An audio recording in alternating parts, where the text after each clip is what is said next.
ভালো লাগার এক বিশাল অনুভূতি, যার নাম রেশমি চুড়ি। হ্যাঁ, রেশমি চুড়ি নামটা শুনলেই একটা ভালো লাগা কাজ করে ভেতরে। আমার তো ভীষণ পছন্দ এই রেশমি চুড়ি। আমার মনে হয় আমার মতো সব মেয়েরই এই কাচের চুড়িটা খুব পছন্দ, ভালো লাগে। এটা কিন্তু সচরাচর পাওয়া যায় না, মেলার মধ্যে মাঝে মাঝে পাওয়া যায়। এবং একবার ঢাকায় গেছিলাম, সংসদ ভবনের ওইখানে দেখছিলাম যে এরকম কাচের চুড়ি নিয়ে বসে থাকে।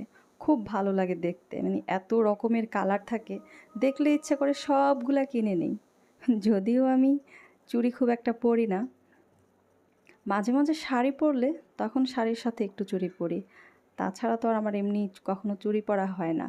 কিন্তু যখনই দেখি এত ভালো লাগে, কি বলবো, দেখলে ইচ্ছা করে সবগুলা নিয়ে নিই।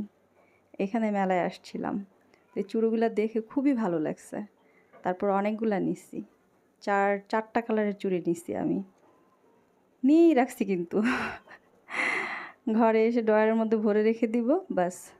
কেনাটাই আনন্দ, পরি আর না পরি, কিন্তু কিনতে খুব ভালো লাগে।